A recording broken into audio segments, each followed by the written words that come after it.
Shalom, selamat pagi Bapak Ibu dan saudara-saudaraku yang dikasihi oleh Tuhan. Senang sekali pagi ini saya bisa menjumpai Bapak Ibu dan saudara di dalam tayangan video singkat ini. Sebelum kita bersama-sama membaca dan merenungkan firman Tuhan, terlebih dahulu kita akan tunduk kepala, kita berdoa. Mari kita berdoa. Bapa di surga, terima kasih untuk waktu dan kesempatan yang Tuhan berikan kepada kami pagi ini. Kami hendak bersama-sama membaca dan merenungkan kebenaran firman-Mu. Tolong kami ya Tuhan. Biarlah Tuhan sendiri yang akan berkarya di dalam pemberitaan firman hari ini. Sehingga kami juga mampu menangkap setiap pesan dan maksud yang Tuhan inginkan untuk kami lakukan di dalam kehidupan kami sehari-hari. Terima kasih Tuhan, kami serahkan waktu di depan kami hanya ke dalam tangan kasih-Mu. Di dalam nama Tuhan Yesus kami bersyukur, kami berdoa. Amin. Bapak, Ibu, dan saudaraku yang dikasihi oleh Tuhan, pagi ini saya ingin mengajak saudara untuk membaca, kita membuka Alkitab kita dan membaca di dalam kitab Efesus pasal yang kelima. Mari kita siapkan Alkitab kita saudara ya. Efesus pasal yang kelima, kita akan membaca ayat yang ke-31 sampai dengan ayat yang ke-33. Seharusnya kita membaca 22 sampai 33. Tetapi karena waktu saudara, saya hanya akan membaca ayat 31 sampai dengan ayat yang ke-33. Saya akan membaca untuk saudara. Efesus pasal 5 ayat 31. Sebab itu laki-laki akan meninggalkan ayahnya dan ibunya dan bersatu dengan istrinya, sehingga keduanya itu menjadi satu daging. Rahasia ini besar, tetapi yang aku maksudkan ialah hubungan Kristus dan jemaat. Bagaimanapun juga bagi kamu masing-masing berlaku. Kasihilah istrimu seperti dirimu sendiri, dan istri hendaklah menghormati suaminya. Saudara yang dikasihi oleh Tuhan, di dalam momen spesial ini, saya mau katakan bahwa pernikahan adalah anugerah ilahi yang dirancang oleh Allah sendiri sejak awal mula manusia itu diciptakan. Di dalam kitab Kejadian pasal yang kedua ayat yang ke-24 misalnya, dikatakan di sana, sebab itu seorang laki-laki akan meninggalkan ayahnya dan ibunya dan bersatu dengan istrinya, sehingga keduanya menjadi satu daging. Wah, kitab ini jelas, ini rancangan ilahi. Tetapi saudara, di dalam dan di tengah-tengah dunia yang penuh dengan tekanan dan nilai-nilai yang terus berubah-ubah, banyak pernikahan kandas di tengah jalan. Bahkan juga banyak pernikahan-pernikahan Kristen yang kandas di tengah jalan. Bukan karena mereka tidak saling mencintai, tetapi karena mereka tidak membangun pernikahan itu di atas dasar Kristus. Dan hari ini saudara, kita akan belajar dari Efesus 5 ayat yang ke-22 sampai dengan ayat yang ke-33. Tentang bagaimana membangun sebuah pernikahan yang langgeng itu. Yaitu pernikahan yang bertahan, pernikahan yang berbuah, dan pernikahan yang menjadi kesaksian yang baik untuk kemuliaan Tuhan. Itulah sebabnya hari ini saya memilih judul pernikahan yang langgeng. Sekali lagi saudara, pernikahan yang langgeng bukan pernikahan tanpa pertengkaran. Tetapi pernikahan yang langgeng yang saya maksudkan adalah pernikahan yang mampu bertahan, yang mampu berbuah, dan menjadi kesaksian yang baik bagi kemuliaan nama Tuhan.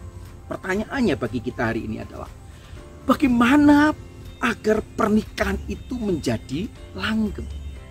Bagaimana pernikahan itu bisa bertahan? Bagaimana pernikahan itu bisa berbuah, dan bagaimana pernikahan itu bisa menjadi kesaksian yang baik untuk kemuliaan Tuhan.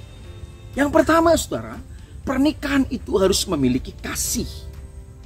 Saudara, kasih adalah fondasi utama di dalam sebuah pernikahan. Bahkan dalam setiap hubungan semuanya saudara, kasih itu menjadi fondasi utama. Di dalam Efesus pasal 5 ayat yang ke-25 tadi, kita juga bisa baca sendiri saudara.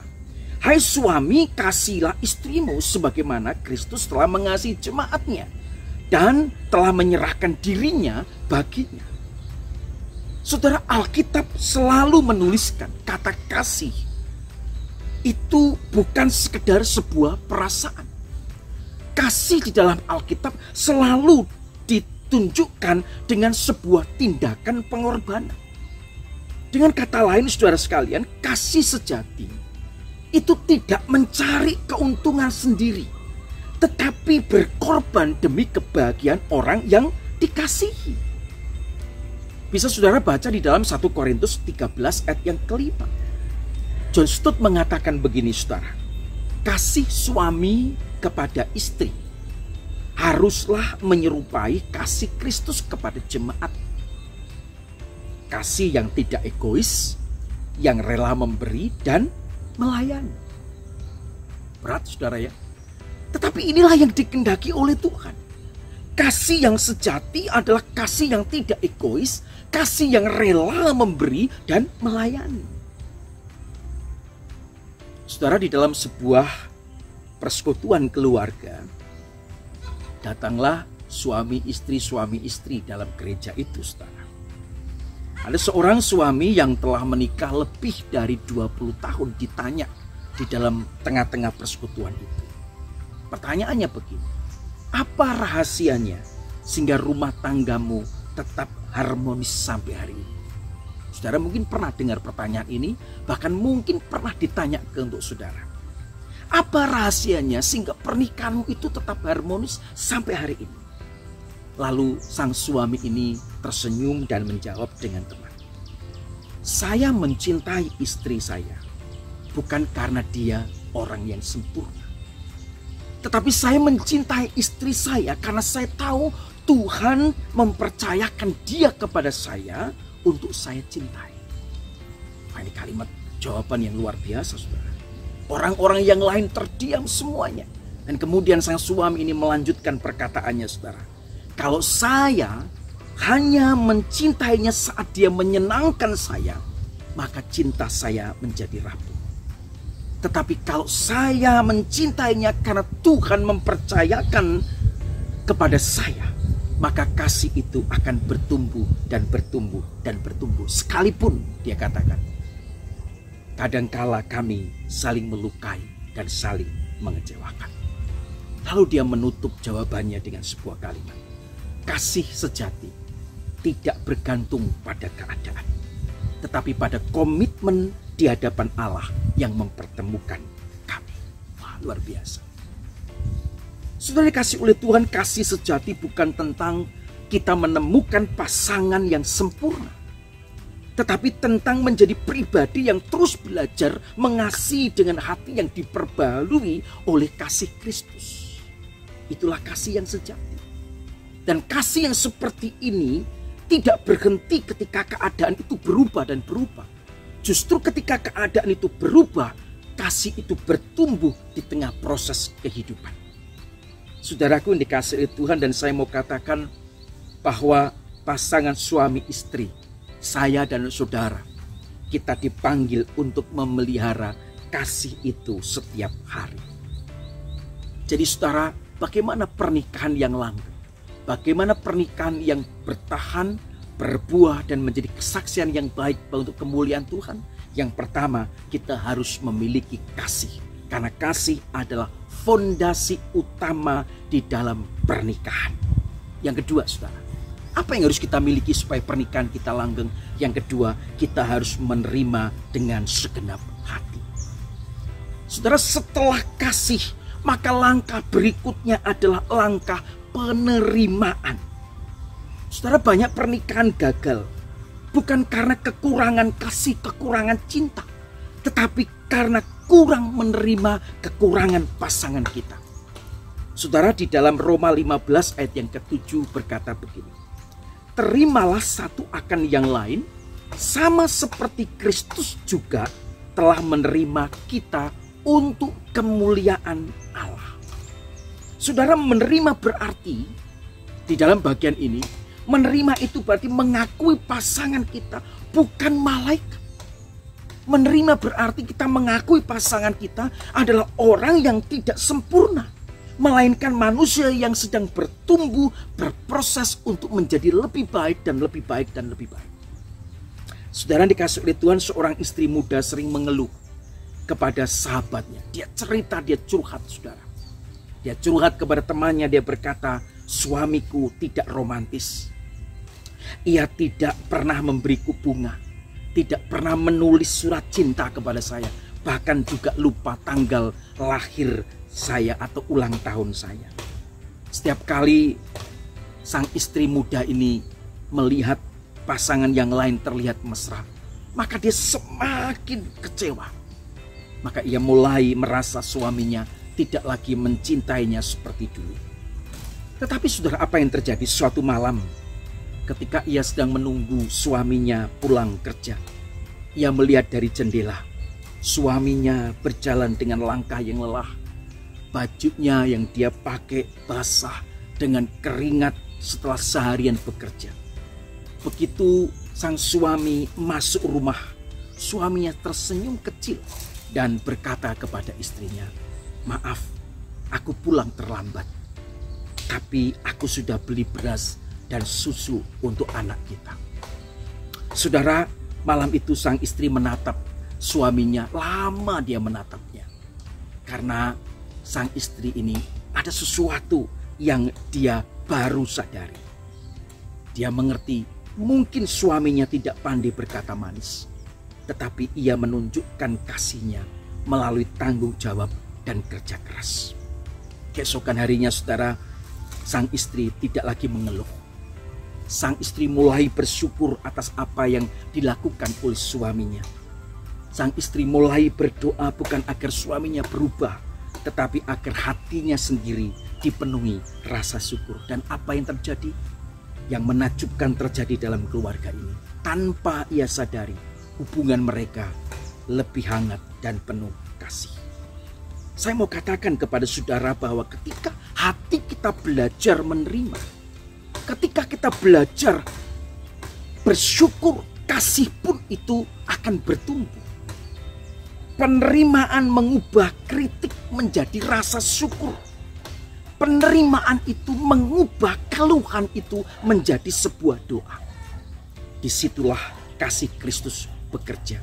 Bukan karena semuanya sempurna, tetapi karena hati yang bersyukur melihat kasih di balik setiap kekurangan pasangan kita. Saya mau tegaskan saudara, jangan hanya fokus pada kelemahan pasangan kita, tetapi mari kita melihat kebaikan pasangan kita. Dan mari kita belajar untuk mengampuni dan tidak menuntut dia sempurna. Ingat, jika Tuhan menerima kita dengan segala kekurangan kita, mengapa kita sulit menerima pasangan kita? Saya selalu mengatakan kepada orang-orang yang hendak menikah dan minta untuk pemberkatan di gereja kami, maka saya selalu mengatakan, kalau kalian sudah berani menikah, berarti kalian sudah siap untuk menerima kekurangan dan kelebihan pasangan itu. Kalau kamu berani menikah, berarti kamu harus siap untuk menerima kelebihan dan kekurangan pasanganmu. Sepakat itu harus kamu terima. Saudaraku yang dikasih oleh Tuhan, mari pernikahan yang langgeng, pernikahan yang berbuah, pernikahan yang kokoh, pernikahan yang menjadi kesaksian untuk kemuliaan Tuhan adalah pernikahan yang di dalamnya ada kasih, menjadi fondasi utama. Di dalamnya ada penerimaan. Dan yang terakhir, yang ketiga, pernikahan yang langgeng adalah pernikahan jikalau semua orang yang ada di dalam keluarga itu melakukan tanggung jawab dengan segenap hati. Saudara, pernikahan bukan hanya tentang hak, tetapi sebuah tanggung jawab. Kalau di dalam Efesus 5 ayat 23 menyebut suami sebagai kepala keluarga. Artinya suami bertanggung jawab memimpin dengan kasih, bukan memerintah atau dengan otoriter, saudara. Sebaliknya juga istri itu bertanggung jawab menopang dan mendukung dengan kasih dan kerendahan hati untuk suaminya. Dan itulah tanggung jawab kita, saudara. Seorang bernama Billy Graham pernah berkata begini, kunci pernikahan yang bahagia adalah dua orang yang sama-sama tunduk kepada Kristus dan berusaha memenuhi tanggung jawabnya masing-masing dengan kasih.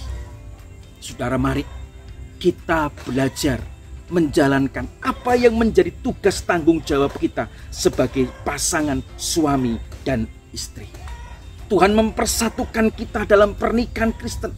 Suami dan istri memiliki peran dan tanggung jawab yang berbeda memang, tetapi keduanya dipersatukan untuk saling melengkapi, untuk saling mengasihi satu dengan yang lain, untuk saling melayani, bukan saling bersaing atau saling menjatuhkan.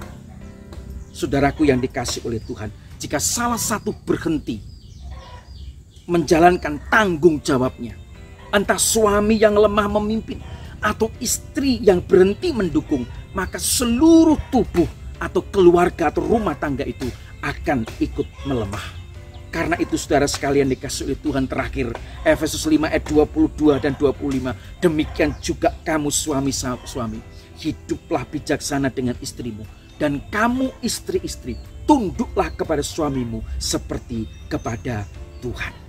Saudara, biarlah firman Tuhan hari ini akan terus menerangi hati kita, menjadi patron, menjadi pedoman di dalam pernikahan kita, supaya pernikahan kita menjadi pernikahan yang langgeng sampai maut memisahkan kita.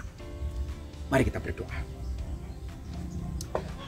Tuhan, kami bersyukur untuk kebenaran firman-Mu pagi ini.